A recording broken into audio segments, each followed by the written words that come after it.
Vivencias.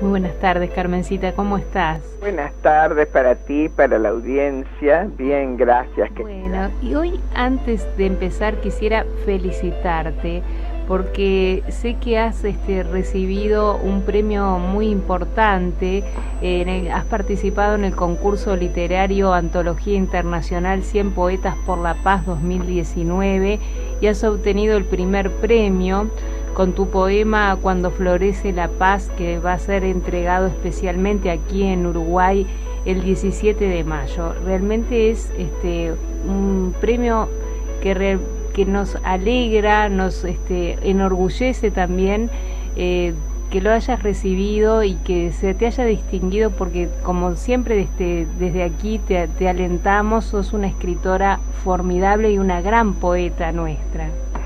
Muchas gracias, muy generosos todas los calificativos tuyos, te agradezco mucho, realmente fue muy emocionante para mí, gracias a Dios yo he sacado unos cuantos premios. Sí. No me presento mucho a concursos, la verdad, me cansa todo eso de armar la plica de todos los datos y las cosas, pero y he recibido premios importantes, pero este es el más importante de todos los que he recibido porque es un premio internacional, claro. Igual, bueno, si has leído todos los que han obtenido segundo, tercer premio y las menciones, hay desde un doctor muy importante de la India hasta uno de los poetas más importantes de Perú. Sí. Y bueno, gente muy prestigiosa. Argentina. ¿Cómo? Gente muy prestigiosa. Claro, entonces bueno, eso realmente me eleva mucho el nivel, porque vamos, los concursos, hay concursos de mucho nivel y concursos de menos niveles, claro. Como en todas las cosas. Sí. Y bueno, y participaban muchos y realmente me dejó emocionada y sorprendida. De la misma manera, la emoción, no la sorpresa, porque te consideramos, te vuelvo a repetir, sumamente valiosa, pero sí la emoción y la alegría que queríamos compartir con toda la audiencia, porque nos parece más que oportuno en este micrófono en el que miércoles a miércoles nos deleitas con todo lo que sabes. Que la gente también sepa que hay una gran escritora, que en algún momento que tengas tu tiempo y puedas venir aquí al estudio, me gustaría que, bueno, después que te entreguen el premio nos cuentes sobre esta entrega de premios, puedas compartir ese poema y cosas que también encantada. Tú estás escribiendo. Sabes que yo hasta que no me entreguen el premio, el 17 de mayo a las 18 horas en el Ateneo de Montevideo, están todos invitados porque es entrada libre. Hasta que no me entreguen el premio, yo no puedo publicar el poema. Por supuesto, por eso lo entendemos, pero te lo estoy proponiendo para después, claro, después con muchísimo más, te prometo, el primer lugar donde voy a publicar el poema es en tu programa. Bueno, me encantaría que lo puedas acá compartir con la audiencia y contarnos también cómo fue esa entrega de premios, la gente que participó, porque eso enriquece, ¿no? Todo eso que nos estás contando, y también alienta a la gente a que escriba, a que se inscriba en concursos y participe también, ¿no? Por supuesto que sí, me parece que es un estímulo para todos quienes escribimos, cada vez que, bueno, que alguien de Uruguay consiga un premio de eso. Por supuesto que al lado del premio de Ida Vitale, esa genia como yo. Bueno, Carmencita, eres muy joven, quedan muchos años por delante. Yo me animaría que algún día tú también puedas recibir un premio de esa talla. Te tengo fe.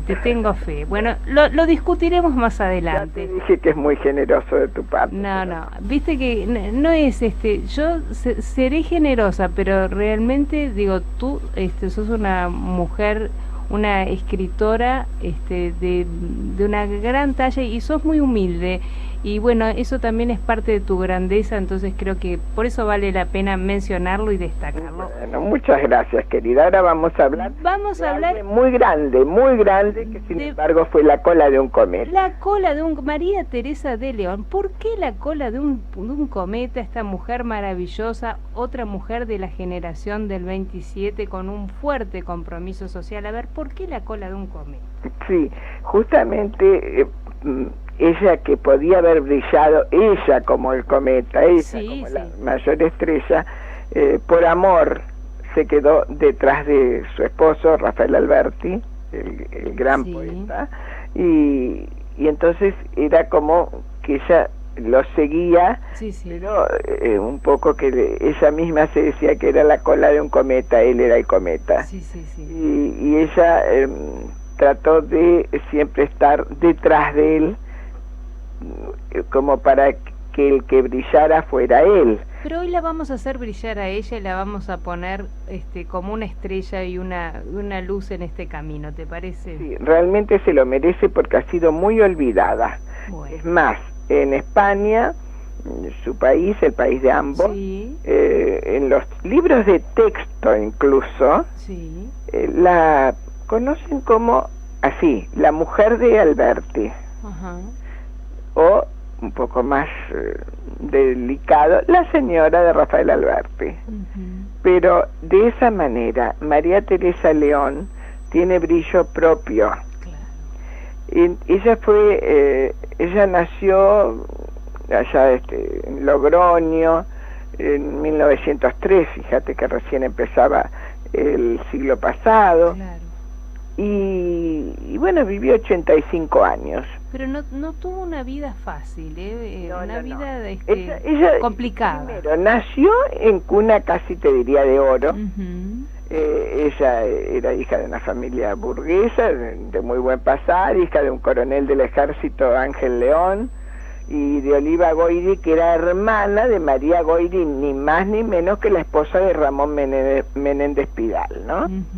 Bueno, lo que fue Ramón Menéndez y Pidal, y como literato, y era como que gobernaba un poco todo lo que tenía que ver con las letras en aquella época. Y María Goyri fue la primera que se recibió de doctora en filosofía y letras, la primera mujer que se recibió en España, ¿no? Y que impartió clases en la Universidad Española. Entonces, imagínate que Consuelo Flecha García, que hace una biografía de esta tía, la pone por las nubes, las primeras universitarias españolas, en fin. Esta tía se dedicó a ella como si ella fuera una hija, y María Teresa se educó en ese ambiente culto, ilustrado, distinguido, pero ella realmente era una libertaria. Porque ella se sentía apresada, tenía unas grandes alas para volar. Pero eso ya desde cuando era una adolescente, lo empezó a demostrar en sus primeros años de educación, ¿no? Y al extremo que fue expulsada del colegio, por ser demasiado moderna. Pero hay una anécdota muy simpática, y para mí, que fui pupila años de las Adoratrices, y recordaré lo que es estar en el comedor y tener que comerse toda la comida y a tiempo y salir volando para la clase, en fin. Y como las monjas nos apresuraban, porque estaba todo el tiempo marcado, bueno, ella también, imagínate en la época de ella. Me imagino. Entonces dice que estaba tomando un plato de sopa y no terminaba, las compañeras ya estaban en los postres. Y entonces la monja le dice: bueno, María Teresa, vas a estar castigada porque no puede ser que no termines con la sopa, y estás castigada, no vas a tener postre. Y ella hizo un gesto como que no le importaba. Entonces la monja se acercó y dijo: ¿pero qué estás haciendo? No, dice, estaba tomando una sopa de letras, de los fideos de letras, y estaba buscando las letras y formaba la palabra libertad. Ay, qué increíble. Le dijo a la monja, fíjate que era una niña puber ya, pero tendría unos 12 años, cercano, casi 14. Bueno, entonces le dijo, porque me quiero beber la libertad. La monja se puso furiosa.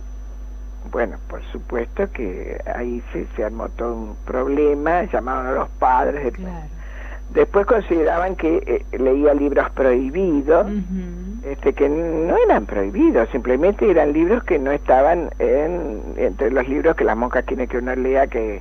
Capaz que libros modernos para la época, pero... ¿Cómo? Libros modernos para la época. Claro, eran libros modernos para la época, no te creas que leía nada que fuera inmoral, ni mucho menos, ¿no? Bueno, al fin la echaron, del Colegio Sagrado Corazón en Leganitos, ahí en Madrid, y bueno, y de todas maneras, en aquella época, las chicas estaban de buena familia, podían estudiar hasta los 14 años, después ya no, pues se tenían que dedicar a aprender las labores de la casa, a aprender a hacer el buen adorno social de su marido, pintura, piano, lo que fuere, y saber mandar, porque si no sabes hacer, no sabes mandar, decía su madre, en fin. Y entonces se la llevan a Burgos, una ciudad muy pequeña, muy puritana, que pensaban que eso la iba a encorsetar. Claro. Y un poco que la empujan a casarse se casa con 17 años. Sí, muy jovencita. Se casa con Gonzalo Sebastián Alfaro, que era de una familia importante de allí también. Y bueno, de todas maneras ella empieza a publicar ahí en Burgos, en el diario de Burgos, y en un par de años hizo más de 40 artículos, ¿no? Claro. Entonces ella firmaba con seudónimo. Isabel Inghirami, que era la heroína que había creado Gabriel de Anuncio, ¿no? Entonces ella es una mujer que ya sabemos que era suave, dulce, si uno ve la foto era bellísima. Preciosa mujer, sí. Pero era dura, reivindicativa, activista, hoy la llamaríamos feminista, también, porque ella luchaba por los derechos de la mujer, no de la forma que se lucha ahora, pero luchaba con la pluma, la palabra. De los derechos en política, y bueno, y no tenía ni 20 años cuando luchaba con todo eso, y bueno, se casa y aún así publica 2 cuentos, Para soñar y La bella del mal de amor, y tiene 2 hijos, Gonzalo y Enrique, pero ella necesitaba volar, ella veía que ahí estaba contenta. Estaba encorsetada en ese matrimonio. Entonces, bueno, le dice al marido para irse a Madrid, donde ella podría destacar y podría seguir estudiando, y el marido se opone tenazmente, y como ella insiste, le dice, bueno, te irás sola pero sin los niños. Y en esa época la ley era así, los hijos eran del marido. Y bueno, ella, el precio que pagó fueron sus hijos, ni más ni menos. Se fue a Madrid, y bueno, conoció a Rafael Alberti en una reunión de escritores, y bueno, resulta que él se enamora de ella de una manera así, a primera vista. En una casa de amigos comunes que se reunían estos escritores, el poeta después evoca, en sus propias palabras lo cuenta, dice, surgió ante mí rubia, hermosa, sólida y levantada como la ola que una mar imprevista me arrojara de un golpe contra el pecho. Lo dice bien poéticamente, ¿no? Era Alberti. Y bueno, ellos se casan, y para él María Teresa es su vida, han caminado juntos en todos los órdenes, dice. Y resulta que se van a Mallorca, se casan allí por civil, por supuesto, y en el año 32. Fíjate que ya eran años que se estaban acercando a una época nefasta de España, luego tan cercano a la guerra civil. Bueno, ahí publica junto con él, por ejemplo, Rosa Fría, porque uno escribía, el otro ilustraba. Sabes que en esa época toda esa generación, por ejemplo García Lorca también escribía y dibujaba, pintaba. Y bueno, lo mismo sucedía con Alberti, que bueno, en La Gallarda, en Punta del Este, la casa que ellos tuvieron de veraneo, hasta el día de hoy tiene en las paredes pintado frescos por Rafael Alberti, que yo estoy viendo quién se va a poner las botas y va a decidirse alguna vez que La Gallarda sea patrimonio cultural, porque valdría la pena hacer un museo allí. Bueno, vas tirando ideas, así como quien no viene la cosa. Sí, porque realmente no sería mala idea, Carmen, no sería importante. Tenemos ni más ni menos que un lugar donde hay, prácticamente se crió Aitana, la hija, porque ellos tuvieron una hija, que vive, que guarda el patrimonio dejado por sus padres. Ella nació en la Argentina, en el exilio de sus padres, y bueno, se dedica a la fundación y además a propagar y a conservar la obra de sus padres, ¿no? Claro. Y es una de las que reconoce la importancia literaria de su madre. Sí, sí. Bueno, la cuestión es que los becan.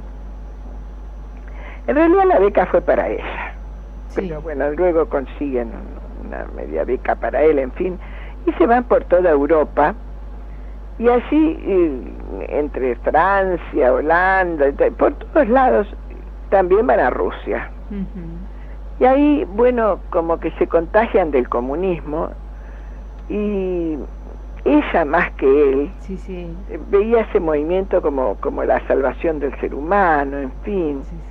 Y bueno, y justo cuando regresan, estaban en plena república, con esa libertad que tenían, estalla el golpe de Estado que inicia la guerra civil. Ellos ya en el 34 habían ido al Congreso de Escritores Soviéticos, conocieron a Gorky, a André Malraux, y bueno, fueron inclusive a Estados Unidos también. Pero dentro de lo que dice, hay algo que dice Machado que me parece formidable, los veía así, dice: Rafael Alberti, acompañado de su brava esposa María Teresa, va por frentes de batalla. Divino. Pues, ¿sabés que fue miliciana? Sí. Ella andaba en plena guerra, se trepaba a los tanques, hay fotos. Fotos de ella. Además, armada y bueno, una guerrera total, ¿no? Y en pleno momento de que ella ejerció el cargo de secretaria de la Alianza de Escritores Antifascistas, funda la revista El Mono Azul. El Mono Azul, con José Bergamini, nada más ni nada menos, ¿no? Y bueno, y ¿sabés que publicaban romances? En esa revista. ¿Y por qué decía María Teresa León que publicaba romances? Porque el romance, vos viste que está bastante venido a menos en la poesía, sin embargo es fantástico el romance, ¿no? Si habremos practicado un poco el romance con nuestro profesor Nelson Guerra, Claro, me estaba acordando de él justamente, Carmencita. En las clases, en el taller de Nelson. Y bueno, y ella decía que el romance es la forma popular de la poesía española. Y es excelente para contar sucesos, por supuesto. El romance es un poema narrativo totalmente. Entonces, muchos de aquellos romances venían de los frentes de guerra que escribían los propios soldados en las trincheras, fíjate, ¿no? Ponerle poesía a la guerra, por favor. No solo una diosa como María Teresa León logra eso, ¿no?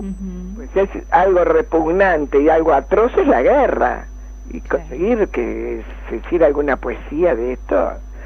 Bueno, con esos escritos de militantes de la Alianza confeccionó un romancero de la Guerra Civil que dedicaron a García Lorca. Nada más ni nada menos. Imagínate, claro, ella era del grupo de la Sin Sombrero. Claro, sí. O sea, en ese grupo de la Sin Sombrero estaba García Lorca, nada más que a él, a Dalí, a todos esos no lo señalaban con el dedo porque que el hombre se sacara el sombrero no era tan malo. No era tan mal visto. No era tan mal visto, sí. Igual los consideraron unos maleducados, pero de todas maneras las mujeres era peor. Entonces, eso que cuentan, y ella cuenta que los guerrilleros eran soldados, todos eran soldados, y entonces tenían su ración de pan. Y ella se apenaba porque decía, cuando Madrid casi no comía, nosotros teníamos una ración de pan. Entonces realmente la vida de ella fue apasionante, al extremo que han hecho obras de teatro, de cine, de televisión, de radio, sobre su vida. Ahora, la vida de ella fue una fecunda pero larga peregrinación, ¿no? Creaba, pero creaba en el exilio porque se tuvo que ir. Entonces ella... Estuvo exiliada muchos años. Sí, muchos años vivió en el exilio. Tanto es que tuvo a su hija y la crió entre Argentina y Uruguay, entre Buenos Aires y Punta del Este. Entonces ella le escribía a sus hijos, porque nunca los olvidó, por supuesto, y le ponía, de vuestra madre, le ponía que casi está llorando, le ponía. Y bueno, allí ese exilio duró más de 40 años, pero en la Argentina siempre la impulsaron, la apoyaron, aquí también. Ella decía que escribir era su enfermedad incurable, y bueno, pero con toda la maravilla de lo que ha sido, y que le han realizado luego de muerta homenajes de todo tipo, pero sin embargo, a pesar de eso, sigue siendo la cola del cometa, sigue siendo la mujer de Alberti, ¿no? Y entonces ella dejó muchísimas obras de gran valor, decía Alto Laguirre justamente, y sin embargo, bueno, ella, la cola del cometa. Entonces la hija dice, sí, pero la cola daba luz al cometa, dice Aitana.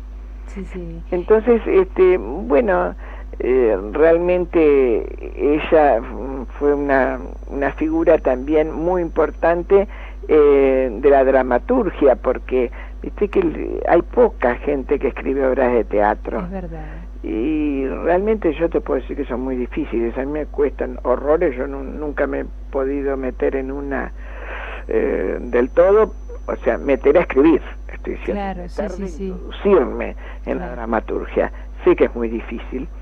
Y bueno, y como te digo, tenía muchísimos recuerdos de Punta del Este, recordaban y contaban siempre cuando vieron el acorazado alemán Graf Spee hundido acá en la desembocadura de La Plata, que lo vieron desde Punta del Este, eso contaban. Pero bueno, lamentablemente con todas esas cosas, y a pesar de que tenía el amor de su vida junto a ella, y tenía a su hija, y estaba muy arropada, por decirlo así, por todo el ambiente intelectual argentino-uruguayo, ella fue peregrinando a veces por el mundo porque viajaba, y lamentaba y decía, estoy cansada de no saber dónde morirme, y reclamaba algo que te lo voy a leer textual porque vale la pena. Dice, una patria, Señor, una patria pequeña, como un patio, como una grieta en un muro muy sólido, una patria para reemplazar la que me arrancaron del alma de un solo tirón. Es conmovedor lo que decía. Conmovedor, sí. Además te das cuenta que le habla a Dios, ¿no? Muy comunista. Y bueno. Pero bueno, ella... Una mujer tremendamente maravillosa, ¿no? De una fortaleza y de una sabiduría también. Sí, algo extraordinario. Un ejemplo. Y volvió a Madrid en el año 77, pero ya su país era como una nebulosa. El ambiente intelectual que la rodeaba antes no existía porque Franco había dejado todo muy gris, ¿no? Tenía una censura muy importante, de eso me consta. Algún día voy a referirme a esa etapa de mi familia allá. Bueno, la memoria de María Teresa León también iba quedando. Empezó a fallar, lamentablemente. Que sí. ¿Cómo? Que lamentablemente sus últimos años su memoria empezó a fallar, le empezó a fallar. Claro, ella muchos años de desmemoria que fueron, que ella se daba cuenta, y Alberti siempre apoyándola, y una vez que ella estaba escribiendo le decía, pero si no recuerdas nada cómo escribes, y ella le decía, es que es mi enfermedad incurable. Yo jamás voy a dejar de escribir. Una persona con Alzheimer, ¿no? Alzheimer que fue avanzando, y bueno, él hasta que muere. Y antes de hablar de su muerte, lo que quiero decir, que ella fue una de las salvadoras de los cuadros del Prado. Mira. Cuando el Museo del Prado, que lo iban a... había tanto bombardeo, entonces iban a destruirlo porque era evidente que la aviación de la coalición nazifascista estaba bombardeando Madrid y estaba tratando de bajar la moral, no solamente con las vidas que se perdían, sino que se perdieran monumentos y obras de arte importantes. Eso baja mucho la moral de un pueblo. Y ella realmente arriesgando su vida, bueno, fue de las que estuvo en el Museo del Prado ocupándose de salvar los cuadros, de esconderlos, de ir y de venir sin cesar. Y bueno, esta mujer extraordinaria se muere un 13 y en martes 13 y en un día de huelga general. Y entonces, como haciéndole honor a su historia, ¿no? Pero entonces, pobrecita, bueno, la llevan a Majahonda, al cementerio, en las afueras de Madrid, y bueno, sin taxis, dice, sin barrenderos, ni periodistas, con 20 íntimos y nada más. Y recordaba una amiga de ellos, escritora también, dice, y unas hojas de otoño mezcladas en el viento con papeles usados, dice, qué tristeza de tinta que ha de borrar el agua. Increíble. Es amiga de Cervantes, estaremos hablando, amiga literaria, de Bécquer, de Luis Aragón, amiga de Bergamini, contemporánea, esa compañía de Rafael Alberti, de esa España donde las parejas rebeldes eran de una lucha que entregaban su vida. Bueno, se despidió de todos ese día, y cuando regresaban, ni más ni menos que Concepción Arenal dijo, cuánta mujer y cuánta historia se nos queda en este corralito, llamando corralito al panteón, ¿no? Claro. Carmencita, se me han ido, me pasé de los minutos, pero no te quería cortar porque realmente es un placer escucharte, y un placer también saber de esta mujer, de María Teresa de León, que hoy la hicimos brillar como un cometa, no como la cola de un cometa. Un placer como todos los miércoles. Bueno, querida, un abrazo para toda la audiencia. Muchas gracias, nos encontramos el próximo miércoles. Gracias. Un beso grande. Hacemos una breve pausa. Vivencias.